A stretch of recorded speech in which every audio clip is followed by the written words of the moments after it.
Welcome to footballgameplan.com, where football makes sense. I'm Emery Hunt, the czar of the playbook, and welcome to our football construction site as we build the team through the 2018 NFL Draft.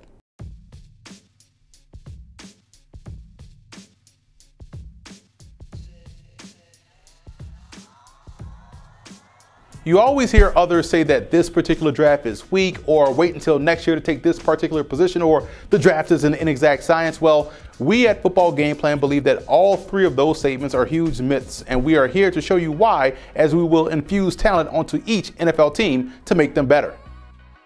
Before we get started, let's take a look at the mock draft rules. Number one, we will be utilizing the Football Game Plan scouting rankings on these prospects, so that'll explain why you will probably see prospects go higher or lower than where they are probably slotted in other mock drafts, which also ties into point number two. These selections are based off what I would do as the GM of the team. They're not indicative on what I think will happen or what will happen or what I've heard.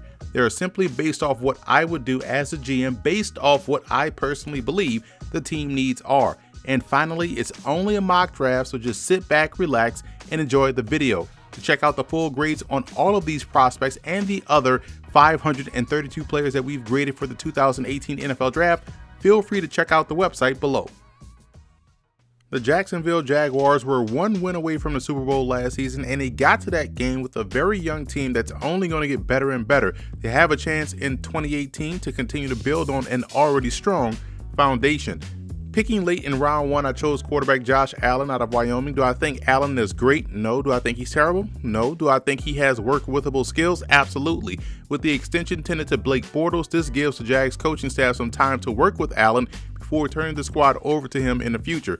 It's going to be intriguing to see where he goes in the draft, but late first, second round is where I think he should be targeted, in my opinion. In round two, the Jags land one of my favorite receiving prospects in DeShawn Hamilton out of Penn State. It's going to be important for the Jags to continue to threaten teams on the perimeter, and a guy like Hamilton, who is the best route runner in this draft class, is that type of threat because due to his route running ability, he's always open. Now, I'm a big Donald Payne fan, but the Jags still need help at linebacker with the retirement of Paul Posluszny, and Jason Cabinda out of Penn State would be an ideal pick. I think his game is very underrated, and he was one of the more consistent backers on tape. Getting versatile in an already tough secondary with DeShawn Elliot out of Texas. He's a strong safety that has some matchup capabilities and could serve as that third safety in the Jags defense. I know they just signed DJ Hayden free agency, but I think they could continue to address the cornerback position with a guy like Cameron Moore out of Boston College. Now, Moore has the makeup to be an ideal Jags corner. He's aggressive, he's brash, and also solid in run support. In the seventh round, I went offensive line with the athletic Brian ONeill out of Pitt. ONeill is the perfect swing tackle that can serve in that role initially before making a push for a starting role in year two.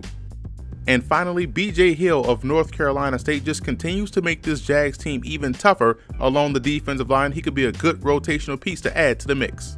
So that's a wrap for this edition of Building Through the Draft. If you want to watch our other NFL Team 7-round mock draft videos, as you should, be sure to subscribe to us on the YouTube channel at youtube.com/footballgameplan, where you can also catch all of our FBGP scouting prospect ranking videos, and also subscribe to Football Game Plan podcast on iTunes and check out the Scout Team podcast.